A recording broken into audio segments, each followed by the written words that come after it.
ETF index mutual funds నేర్చుకుని stock మార్కెట్లో రాణించాలనుకుంటున్నారా? వెంటనే ఈ నెంబర్కి కాల్ చేయండి.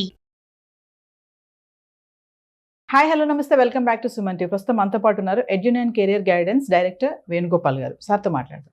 నమస్తే సార్. నమస్తే మేడం. సార్, ఇప్పుడు అమెరికాలో ఉన్నటువంటి మన ఇండియన్ సాఫ్ట్వేర్స్ పరిస్థితి ఎలా ఉంది? మన ఐటీ జాబ్స్ అసలు ఉంటాయా పోతాయా అంటే మీ అనాలైసిస్లో ఏం చెప్తారు సార్? మేడం, ఇప్పుడైతే ట్రంప్ అయితే అడ్మినిస్ట్రేషన్ అయితే స్టార్ట్ అయిపోయింది. మనకి జనవరి నుంచి ఆయన ప్రెసిడెంట్గా ప్రమాణ స్వీకారం చేసిన తర్వాత అమెరికాలో పెనుమార్పులు వస్తాయని చెప్పాలి. ఎందుకంటే డొనాల్డ్ ట్రంప్ అనే వ్యక్తి బిజినెస్ ఫ్రెండ్లీగా ఉంటాడు అండ్ ఇమ్మిగ్రెంట్ యాంటీగా ఉంటాడు. ఈ రెండు విషయాలను గమనించినప్పుడు H1B మీద ఎవరైతే అక్కడ ఉన్నారో వీళ్ళకైతే తిప్పలు తప్పవు మేడం. ఎందుకు అంటే ఇంతకుముందు ప్రీవియస్ అడ్మినిస్ట్రేషన్లో కూడా వాళ్ళందరినీ ముప్ప తిప్పలు పెట్టి 3 చెరువులు నీళ్లు తప్పించాడు ఆయన. ఆయన యొక్క కాన్సెప్ట్ ఏంటి అంటే ఇమిగ్రెంట్స్ వచ్చారా, మనకి ఇక్కడ ఇన్వెస్ట్ చేశారా, వెళ్ళిపోయారా అంటే బాగా టాలెంట్ ఉన్నటువంటి వాళ్ళని తప్పనిస్తే ఎవ్రీ 1 ఇయర్కి ఒకసారి ఇప్పుడు ఏమైపోద్ది అంటే మేడం, ఒక ఫ్యామిలీగా అక్కడ పోయి ఉంటారు, పిల్లల్ని చదివించుకుంటూ ఉంటారు అనమాట. అంటే ఇప్పుడు మన ఈ జనరేషన్, యంగ్ జనరేషన్ ఎవరైతే ఉన్నారో 25, 30, 35లో ఉన్నటువంటి వాళ్ళందరూ కూడా నిరంతరము ఈ వీసా యొక్క స్ట్రగుల్లోనే వాళ్ళ జీవనాన్ని నెక్స్ట్ 4 ఏళ్ల పాటు గడపాల్సిన పరిస్థితి అయితే ఉంది. ఇప్పుడు మాకు తెలిసినటువంటి ఎంతోమంది మిత్రులు, లేకపోతే మాకు తెలిసినటువంటి ఫ్రెండ్స్ వాళ్ళ పిల్లలందరూ ఇక్కడ కూడా వాళ్ళు ఈఎంఐలు తీసుకొని ఇల్లు కొనుక్కొని ఉంటారు, అదేవిధంగా కారు కొనుక్కొని ఉంటారు, పిల్లలను చదివించుకుంటూ ఉంటారు. వాళ్ళంతా కూడా ఒక రకంగా చెప్పాలంటే డిస్టర్బ్ అయిపోయినటువంటి పరిస్థితి. ఎవరైతే అక్కడ గ్రీన్ కార్డ్ హోల్డర్స్ ఉన్నారో వాళ్ళ వరకు మేలే మేడం, వాళ్ళకి ఎటువంటి ఇబ్బంది లేదు. ఎవరైతే H1B మీద ఉన్నారో, లేకపోతే డిపెండెంట్ వీసా మీద ఉన్నారో, L1 మీద ఉన్నారో, స్పౌస్ జాబ్ చేసుకునే దానికి అవకాశం ఇవ్వద్దని చెప్పేసి ఈయన ఒక పాలసీ పెట్టుకుంటాడు. అట్లా తీసుకున్నప్పుడు ఈయన అడ్మినిస్ట్రేషన్లో మాత్రం అక్కడ ఉన్నటువంటి వాళ్ళందరికీ కూడా ఇబ్బందికరమైనటువంటి సిచ్యువేషనే. కానీ ఇప్పుడు మీరు అన్నారు కదా, అక్కడ సాఫ్ట్వేర్ ఉద్యోగాలు ఉంటాయా పోతాయా అనేది, ఇది ఒక్క ట్రంప్ మీద ఆధారపడి ఉండదు మేడం. ఎందుకంటే ఆర్టిఫిషియల్ ఇంటెలిజెన్స్ వల్ల లక్షలాది ఉద్యోగాలు ఒకవైపు పోతూ ఉన్నాయి. కానీ ట్రంప్ రావడం వల్ల ట్రంప్ ఏమంటున్నాడంటే ఇప్పుడు ఈయన కొన్ని విషయాలకు వ్యతిరేకంగా ఉంటాడు. ఫర్ ఎగ్జాంపుల్, ఇప్పుడు ఉదాహరణకి ఉక్రెయిన్కి బిలియన్స్ ఆఫ్ డాలర్స్ అమౌంట్ అనేది మన అమెరికా అనేది స్పెండ్ చేస్తూ ఉంది. అదేవిధంగా మన ఇజ్రాయెల్కి కూడా స్పెండ్ చేస్తూ ఉందన్నమాట. పర్యావరణ పరిరక్షణ కోసం కొన్ని వేల డాలర్స్, లక్షల డాలర్స్ వీళ్ళు స్పెండ్ చేస్తుంటారు అనమాట. ఇటువంటి ఫండ్ మొత్తాన్ని అమెరికా యొక్క మార్కెట్స్లోకి తీసుకొచ్చి అమెరికా వెల్ఫేర్ కోసం ఖర్చు పెట్టాలనేటువంటిది ట్రంప్ యొక్క ప్రధానమైనటువంటిది. దీనివల్ల ప్రాజెక్ట్స్ పెరిగి ఉద్యోగ అవకాశాలు పెరగతాయని చెప్పేసి ఒక సెక్షన్ ఆఫ్ పీపుల్ అయితే బలంగా చెప్తున్నారు. ఇప్పుడు సపోజ్ ఒక కంపెనీ ఉంది మేడం, వాళ్ళు H1B వీసాలో సపోజ్ ఒక 100 ఉన్నాయనుకుందాం ఫర్ ఎగ్జాంపుల్. ఈ 100 మెంబర్స్ ఉన్నటువంటి రిక్వైర్మెంట్ కాస్త తనకి 500 మెంబర్స్ రిక్వైర్మెంట్ ఉందనుకోండి, ఆబ్వియస్గా H1Bలు ఎక్కువ ఇష్యూ చేస్తారు. ఎందుకంటే వాళ్ళకి ఎప్పుడైతే ప్రాజెక్ట్స్ ఉంటాయో వీళ్ళకి H1B వీసాలు కూడా ఆటోమేటిక్గా ఇంప్రూవ్ అయ్యేది ఉంటుంది. కాకపోతే ఒకటే ఉంటుంది, టెక్నికల్ ఛాలెంజ్ ఏంటంటే వాళ్ళు చిన్న విషయాన్నైనా పెద్ద రిజెక్షన్స్ ఎక్కువ పడతాయి. H1B లాటరీ వేసినప్పుడు రిజెక్షన్స్ ఎక్కువ వస్తాయి అనమాట. 21%, 22% రిజెక్షన్స్ పడినప్పుడల్లా ఏంటంటే మళ్ళీ వాళ్ళు లాటరీ కోసం ప్రయత్నం చేయాల్సి ఉంటుంది. కొత్త టెక్నికల్ ప్రాసెస్ ఉంటుంది తప్ప ఓవరాల్గా అమెరికన్ ఎకానమీ మనకి పరుగులు తీసేటువంటి అవకాశం ఉంది. ఎందుకంటే అమెరికాలో ఎప్పుడైతే పెట్టుబడి పెడితే ప్రాజెక్ట్స్ మీద ఎక్కువ వస్తాయి. ఎందుకంటే వాళ్ళు ఇంట్రెస్ట్ రేట్స్ తగ్గించినప్పుడు సహజంగా వాళ్ళు ఎక్కువ మనీని లెండ్ చేసుకొని, ఎక్కువ మనీని తీసుకొని బ్యాంక్స్ దగ్గర నుంచి కొత్త ప్రాజెక్ట్స్ అనేవి స్టార్ట్ చేస్తారు. తద్వారా ఇప్పుడు ఉన్నటువంటి ఏదైతే ఫర్ ఎగ్జాంపుల్ ఇప్పుడు 100 జాబ్స్ ఏదైతే ఉన్నాయో అవి 200 జాబ్స్ వరకు పెరుగుతాయి అనేటువంటి అంచనాలు అయితే ఇప్పుడు ఉన్నాయి. దానివల్ల అమెరికన్ ఎకానమీ ఎప్పుడైతే బూస్ట్ అవుతుందో తద్వారా ఉపాధి అవకాశాలు, అదేవిధంగా సాఫ్ట్వేర్ ప్రాజెక్ట్స్ కూడా పెరుగుతాయి. ఎన్ని ఉన్నప్పటికి కూడా ఇంత ఎవరైతే ఉన్నారో 100% అందరూ సస్టైన్ అయ్యేటువంటి అవకాశం లేదు.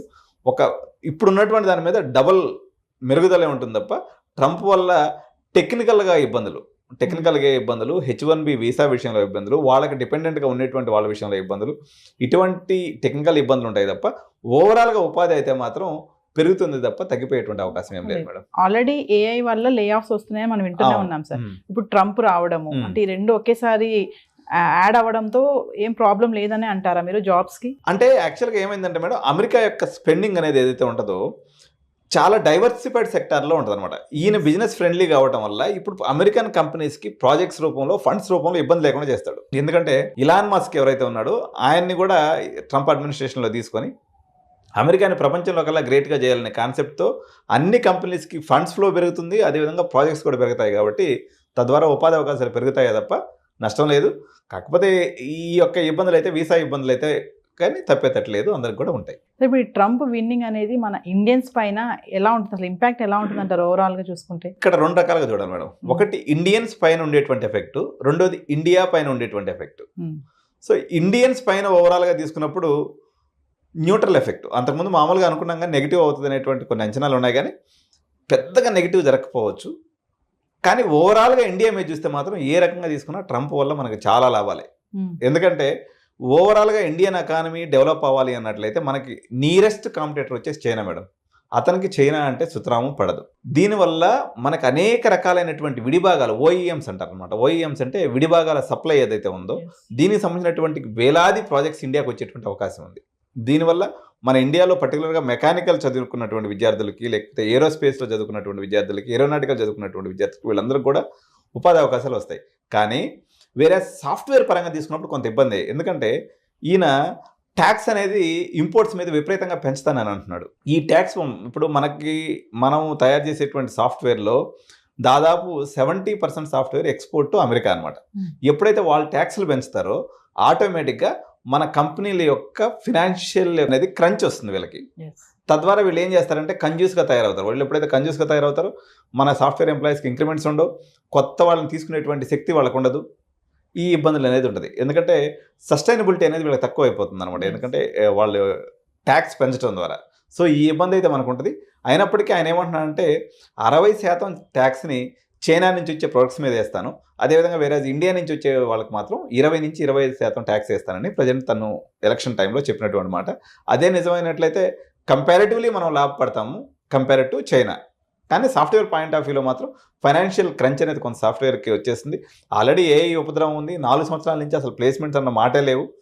దానికి తోడు ఇదిగానే యాడ్ అయింది అన్నట్లయితే కంపెనీస్ యొక్క ఆర్థిక సౌలభ్యం తగ్గిపోయి మన ఇక్కడ లోకల్గా ఉన్నటువంటి సాఫ్ట్వేర్ ఎవరైతే చదువుతున్నారో విద్యార్థులకు మాత్రం డెఫినెట్గా వీళ్ళకైతే కొంత ఇబ్బంది జరిగేటువంటి అవకాశం అయితే ఉంది మేడం. అంటే సార్ ఇప్పుడు వలసగా వెళ్తారు కదా, ఇమిగ్రెంట్స్ ఉంటారు, ఇల్లీగల్గా వెళ్తారు కదా, వాళ్ళపైన బాగానే ఇప్పుడు స్ట్రిక్ట్గా ఉంటుందంటారా? 100% స్ట్రిక్ట్గా ఉంటుంది మేడం. ఆయన ఇల్లీగల్ ఇమిగ్రేషన్ విషయంలో చాలా అంటే ట్రంప్ యొక్క సహజ స్వభావం ఏంటంటే నోటికి ఎంత మాట వస్తే అంత మాట అంటారు అనమాట. ఆయన ఈ మధ్య ఒక మీటింగ్లో చెప్తూ వాళ్ళు పిల్లులు తింటారు, కుక్కలు తింటారు, వాళ్ళు మనుషులు కాదన్నట్టుగా మాట్లాడతారు. అంటే ఇల్లీగల్ ఇమ్మిగ్రెంట్స్ అనే మాటే తనకు ఒక నచ్చనటువంటి మాట. మెక్సికో గోడ కడతానంటాడు ఎంతసేపుకి, ఆ నుంచి ఎవరిని రాని అంటాడు.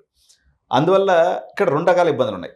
ఒక 9 లక్షల మంది ఎవరైతే ఒక 9 నుంచి ఒక 10 లక్షల మంది ఇక్కడికి వెళ్ళినటువంటి వాళ్ళ పేరెంట్స్ అక్కడే ఉన్నారు, కానీ పిల్లలు అక్కడ పుట్టలేదు. వాళ్ళు అక్కడే పుట్టి పెరిగి పెద్దవాళ్ళు అయిపోయారు. ఇప్పుడు వాళ్ళకి పౌరసత్వం ఇవ్వనంటున్నాడు ఆయన. ఫస్ట్ అదే ఇప్పుడు పాపం వాళ్ళు ఒక 10 లక్షల మంది వాళ్ళు పాపం 10th క్లాస్ ఎక్కడ చదివిండ్రు, ఇంటర్ ఎక్కడ చదివిండ్రు, డిగ్రీ ఎక్కడ చదివిండ్రు, పాపం అక్కడే ఉన్నారు. వాళ్ళకి అసలు మామూలుగా ఇండియన్ ఫ్రెండ్స్ కూడా ఎవరు లేరు. కానీ ఇప్పుడు వాళ్ళు ఏంటంటే వాళ్ళు అమెరికన్ సిటిజన్స్ కాదు అంటున్నారు. అంటే యాక్చువల్గా ఇండియన్స్ ఎప్పుడు కూడా పెద్దగా ఇల్లీగల్ ఇమిగ్రేషన్ చేయరు మేడం. వాళ్ళు జనరల్గా ఏంటంటే పాకిస్తానీస్, బంగ్లాదేశ్, తర్వాత వీళ్ళు ఆ మెక్సికో బార్డర్లో పోయేసి సల్లంగా దూరి లోపలికి వెళ్ళిపోతుంటారు తప్ప ఇండియన్ ఇల్లీగల్ ఇమిగ్రెంట్స్ ఓవరాల్గా మనం తీసుకున్నప్పుడు ఇట్లాంటి వాళ్ళు ఉన్నారు. ఎవరు అక్కడే పిల్లలు పుట్టకుండా మామూలుగా అమెరికాలో పౌరసత్వం ఎట్లా ఉంటుందంటే ఒకవేళ ఈమె ప్రెగ్నెన్సీతో పోయి అక్కడ పాప లేకపోతే బేబీ పుట్టింది అనుకోండి, వాళ్ళకి బై డిఫాల్ట్ అమెరికన్ సిటిజన్షిప్ అనేది వచ్చేస్తుంది. అట్లా కాకుండా పిల్లలు పుట్టిన తర్వాత అక్కడికి వెళ్ళింది అనుకోండి, అక్కడే పెరిగి చదువుకుంటారు. కానీ వాళ్ళకి ఇప్పుడు గ్రీన్ కార్డ్ రావడానికి 100 ఏళ్ళ క్యూ ఉంది. వాళ్ళకి ఇప్పుడు గ్రీన్ కార్డ్ వచ్చే అవకాశం లేదు.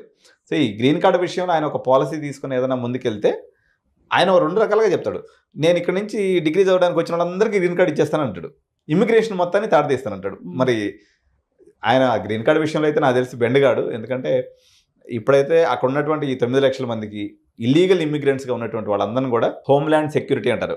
వాళ్ళకి మనకి ఎక్కడైతే అక్కడ ఇమిగ్రేషన్ అధికారాన్ని చూసేటువంటి ఒక డివిజన్ అనమాట అది అమెరికా ప్రభుత్వంలో. వాళ్ళనైతే మాత్రం అందరినీ తాడదీసి అందరిని ఇంటికి పంపిస్తారు. తర్వాత రెండో ఇబ్బంది, మనకు ప్రధానమైనటువంటి ఇబ్బంది ఎవరైతే పార్ట్ టైంలు చేసుకుంటారో, ఇల్లీగల్గా పార్ట్ టైం చేస్తూ ఉంటారు మన వాళ్ళందరూ, వీళ్ళందరికీ కూడా ఒక రకంగా ఇబ్బందే. వాళ్ళందరినీ కూడా కంట్రోల్ చేసేటువంటి పరిస్థితి ఉంది. Thank you. నమస్తే.